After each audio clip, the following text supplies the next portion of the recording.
Hi friends, நான் இன்றைக்கு உங்களுக்கு பாலப்பம் செய்து காட்ட போகிறேன்.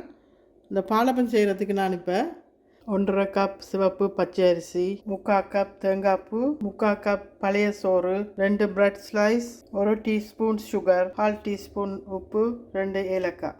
முதல் நாளே வந்து அரிசி எல்லாம் அரைச்சி மிக்ஸ் பண்ணி வச்சு புளிக்க வச்சு அடுத்த நாள் தான் நீங்கள் பாலப்பம் சொல்லலாம். இது வந்து ஸ்ரீலங்காவில் ஜாழ்ப்பாணத்தில் வந்து இந்த பாலப்பம் ஸ்பெஷலாக எல்லோரும் செய்வீங்க. வாங்க, இப்போ நான் வந்து அரிசி அதில் எல்லாம் அரைச்சி எப்படி வந்து நாங்கள் மிக்ஸ் பண்ணி வைக்கிறேன்னு உங்களுக்கு நான் காட்டுறேன். அதுக்கு பார்த்தீங்கன்னா நீங்கள் இந்த கப்பால் வந்து 1.5 கப் அரிசி நான் வந்து போட்டிருக்கிறேன். அந்த 1.5 கப்புக்கு வந்து 3/4 கப்பில் சோறு எடுத்துருக்கிறேன், 3/4 கப்பில் தேங்காய் பூ எடுத்துருக்கிறேன். இது எல்லாத்தையும் 2 பிரெட் ஸ்லைஸ் எடுத்துருக்கிறேன். ஏனெண்டா புளிக்கிறதுக்கு நார்மலாக புளிக்கிறதுக்கு ஆக்கள் வந்து ஈஸ்ட் போடுவீன, அதை இல்லாட்டிக்கு அப்பச்சோடா போடுவீனா, அப்படி நிறைய போடுவீனா. ஆனால் நான் வந்து இதுக்கு 2 பிரைட் ஸ்லைஸ் வந்து உங்களுக்கு இப்போ இந்த அரிசி அடிக்க அதோட போட்டு அடித்து மிக்ஸ் பண்ணி வச்சோம்னா நாளைக்கு இந்த அப்பம் ரெடியாக இருக்கும் உங்களுக்கு. இப்போ எப்படி செய்கிறேன்ட்டு இப்போ பார்க்கலாம். இப்போ பார்த்தீங்கன்னா நான் அரிசி வந்து அடிக்க போகிறேன். பாருங்கள், இதுக்கு நான் சிவப்பு பச்சை அரிசி எடுத்துருக்கிறேன்.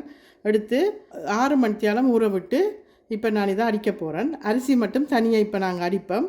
அடிச்சுட்டு நான் உங்களுக்கு எந்த அளவில் குருணியாக வர்ற மாதிரி கொஞ்சம் வந்து கையில் எடுக்க குறுநல் பதமாக இருக்கணும். அதை உங்களுக்கு நான் இப்போ காட்டுறேன்.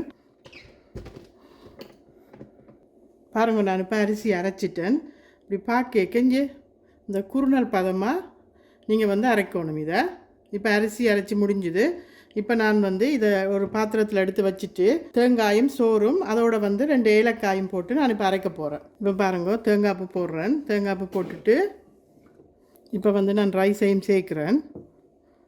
இப்போ பார்த்தீங்கன்னா சோறு போட்டுட்டேன். இப்போ இந்த பிரெட் ஸ்லைஸை போடுறேன் இதுக்குள்ள. இப்போ பாருங்கள், ஏலக்காய் உப்பு எல்லாத்தையும் சேர்க்குறேன். சேர்த்துட்டு இப்போ நான் கொஞ்சமாக தண்ணி சேர்க்குறேன். தண்ணி சேர்த்து இதையும் இப்போ நான் அடிக்க போகிறேன்.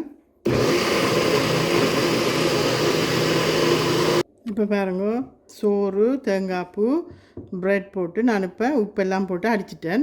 இது நல்ல பேஸ்ட் மாதிரி வந்துட்டு இப்போ நான் இந்த சுகரையும் சேர்த்து திருப்பி ஒரு அடிச்சிட்டு மிக்ஸ் பண்ணி, என்கிட்ட வந்து ப்ரௌன் சுகர் தான் இருக்குது, நீங்கள் ஒயிட் சுகரும் போடலாம். இப்போ பாருங்கள், இதையும் நான் அடிச்சிட்டேன். இப்போ இதையும் மிக்ஸ் பண்ணுறேன்.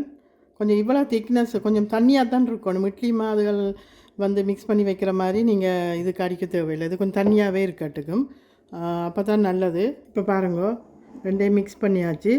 இப்போ வந்து இந்த திக்னஸ் வந்து இந்த அளவு இருக்கணும். நான் இப்போ இதை 8 ஹவர்ஸ் வந்து புளிக்க வைக்க போகிறேன். புளிக்க வச்சுட்டு அப்பம் எப்படி சுடுறேன்னு பார்க்கலாம். 8 hours later. 1/4 கப் சர்க்கரை, 1 கப் தேங்காய் பால். இப்போ வந்து நான் அப்பம் சுட போகிறேன். அடுப்பை ஆன் பண்ணிட்டேன். கொஞ்சம் நேரம் கீட்டர் மட்டும் விடுவோம். இப்போ வந்து 8 மணித்தியாலம் நாங்கள் வந்து மாவை புளிக்க வச்சாச்சு. இப்போ அப்பம் சுடுறதுக்கு ரெடி ஆகிட்டு நாங்கள் வந்து இப்போ தாச்சியை வச்சு சூட விடுறேன். இப்போ பாருங்கள், சட்டி சூடாகிட்டுது.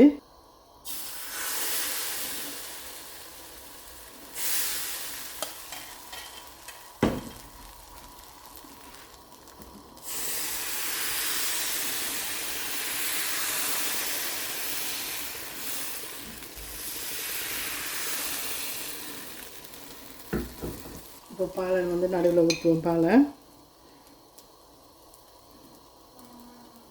கொஞ்சம் பிளெண்ட் பண்ணி விடணும். அப்போ தான் இந்த மாவு வந்து ஒரு சைடில் நிற்காது. இப்படி பிளெண்ட் பண்ணி விட்டிங்கன்னா உபயோகிக்க வந்து பால் எல்லா இடமும் மிக்ஸ் பண்ணி இருக்கும். இப்போ நாங்கள் கொஞ்சம் மூடியை போட்டு மூடி விடுவோம்.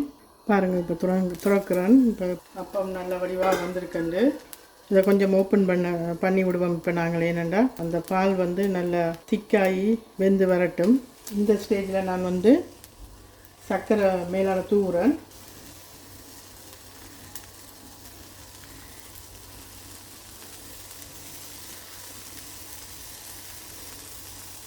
இப்போ பாலப்பம் ரெடி ஆகிட்டு நாங்கள் இப்போ முட்டையப்பம் ஊற்றலாம். இப்போ நான் வந்து முட்டையப்பம் ஊற்ற போகிறேன்.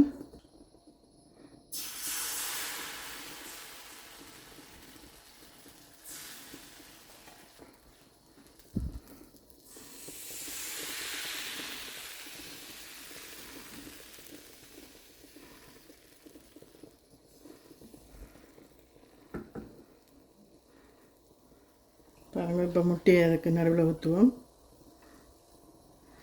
கொஞ்சம் மிளகு தூள் தூவோம். கொஞ்சம் உப்பு மேலால் போட்டுட்டு 3 நிமிஷம் மூடி விடுவோம். இப்போ பாருங்கள், 2-3 நிமிஷம் ஆயிட்டுது. ஓப்பன் பண்ணி பார்க்க எப்படி இருக்குன்னு பாருங்கள். கொஞ்சம் நேரம் இதை திறந்தே வேக வைப்போம். பார்த்தீங்களா, அப்பம் எல்லாம் ரெடி ஆகிட்டு பாருங்கள்.